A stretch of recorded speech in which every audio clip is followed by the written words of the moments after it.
I'm Stacey, and welcome to the kitchen of my old Kentucky home. Today, we're going bananas. I'm going to be making my dad's favorite childhood dessert recipe, banana pudding. And Jessica is going to be pairing that with a banana creation of her own. In fact, she's making a bourbon and biscuits cocktail original. For our Kentucky-inspired banana pudding, we will need a 1.25 cups of milk, a cup of heavy cream, a 1/2 cup of sugar, 2 tablespoons of cornstarch, 2 ounces of Kentucky bourbon, 2 eggs, a 1/4 teaspoon of salt, a teaspoon of vanilla, a tablespoon of butter, vanilla wafers, and bananas. So for our banana pudding, first we need to simply make a pudding, and it's actually a vanilla pudding as the base. Now, you can use an instant pudding if you're pressed for time, but really, is there anything better than homemade? I don't think so. So we're gonna need to put in all of our ingredients. We've got the cream, and the milk,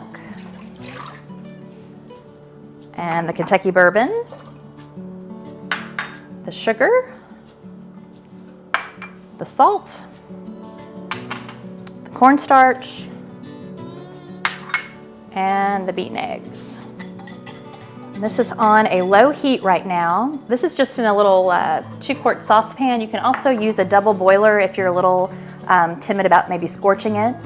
And we're just gonna whisk this all together. You can trade that to a wooden spoon to keep stirring if you like. I'm gonna keep the whisk to kind of keep it mixed. And we're just going to cook this over a low heat for about 10 to 15 minutes. Oh, splashed a little out there. So while this is cooking, I wanted to talk a little about the origin of banana pudding, or what we were able to find out. My history of it is simply growing up with it. Like I said, it was my dad's favorite dessert to fix for us, but also from his childhood. And he was born in 1942. So I did a little research on Kentucky cookbooks of our collection. You know, we've got one from the late 1800s, one from 1904. I really couldn't find a banana pudding recipe before the 1940s. And so I have a hint of why I think that is.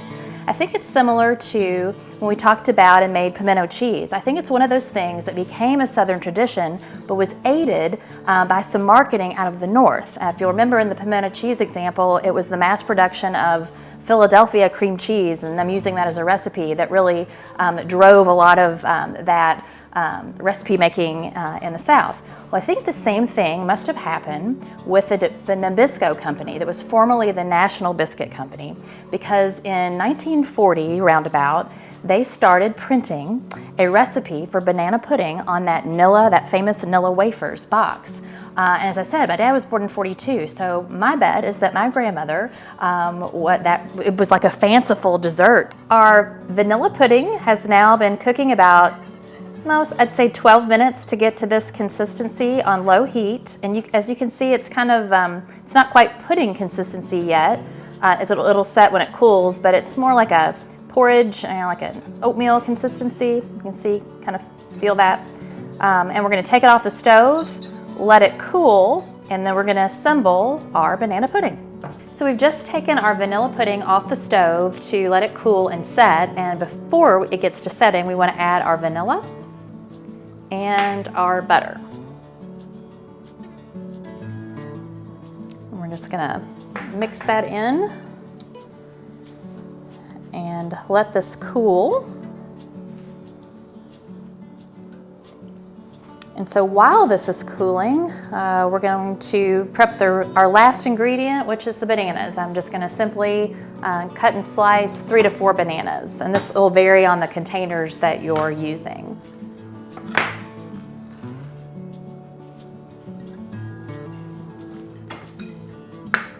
And this is, slice them to your desired thickness.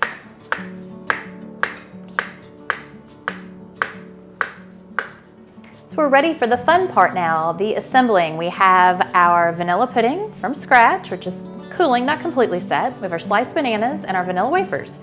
And you've got a couple of options of how you want to present this, because it doesn't need to be baked or anything. Literally, we're gonna serve it right from here. You can do it casserole style in any dish that you want. I kind of like a trifle type of dish so you can see it. You can also do it individually and then cap these, and that's kind of a fun way. So I'm gonna see if we have enough to do both. So what we're gonna do is start to layer our banana pudding. We'll start with a little trifle bowl. more.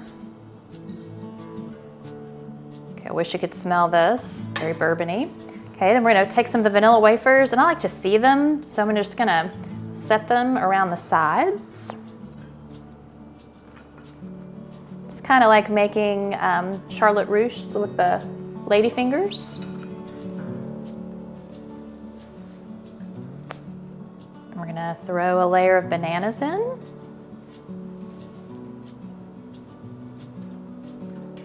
There's no exact art to do this. Because once it goes in your spoon, it's gonna all be jumbled up anyway. That's probably enough. You can even add another little layer of wafers.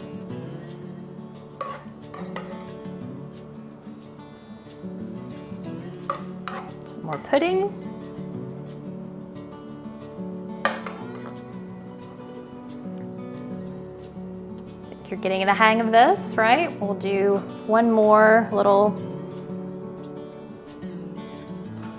layer on this one. You can fill this to the top if you want.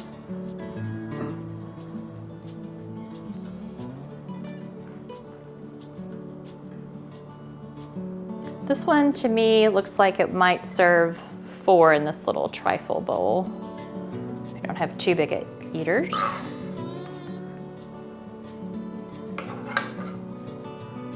Okay, we're just gonna put that in the fridge to set. My dad always liked it to set overnight, but you don't have to do this just till it cools. I want to try one of these in here to show you what that looks like as well with a smaller spoon. Same process, we're just gonna put some pudding in our little mason jar. Use any kind of cup that you have. I think this would be really pretty in like a coupe as well. I'm not gonna be able to quite rim with the vanilla wafers in this one, but I still want to be able to see. Some bananas. A little sticky. Some more pudding.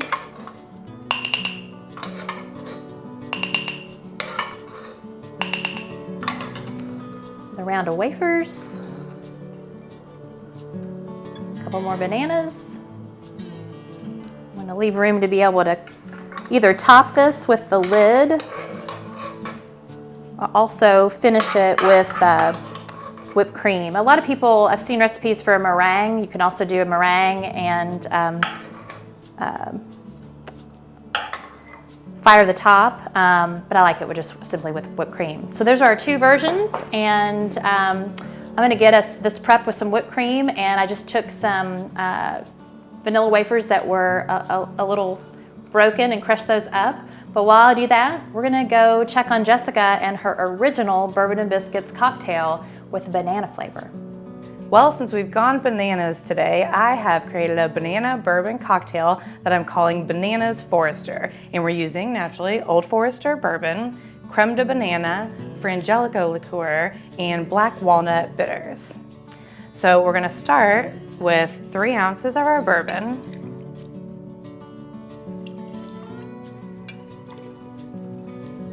We're going to use an ounce of the Crème de Banana.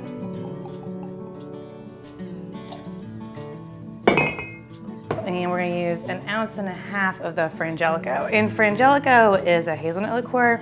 It also kind of has those like warm baking spices flavoring to it too.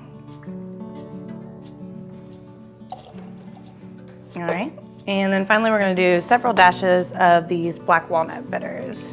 Just kind of adds to the complexity of the flavor. And we're going to stir this with ice cubes instead of shaking it, since we don't have a fresh fruit component.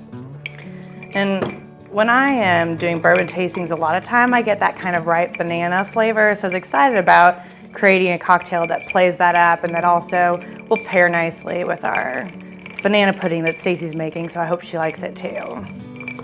All right, now that we've got that chilled and a little bit diluted, I'm just gonna strain out the ice and pour it into a martini glass.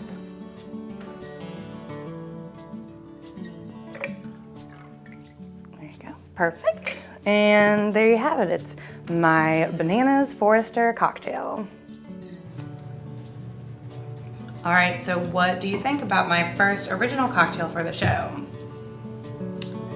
Love. Wow, this is really great. Oh, thank you. I can really taste the banana in that. Yeah, I think the Frangelico just gives it the kind of like baked deliciousness too. That kind of is a little vanilla wafer or a little bourbon bread pudding kind of. I like it. Flavor. Although you were saying earlier your favorite bourbon cocktail with something like banana pudding would probably be Neat, straight bourbon. right? This is a little bit more if you'd rather drink your dessert than eat it, I think. It's very festive. I think we have a new tradition, Jessica's original line of bourbon and biscuits cocktails. Well, I do have a little bit of a confession with that. When I was recipe sampling with my boyfriend last night, he was actually the one that came up with the clever Bananas Forester name. Well, how about so it's that? A bit of a collaboration. Well, all right. Well, cheers to Garrett and cheers to the memory of my father for inspiring this episode. Cheers. We'll see you soon.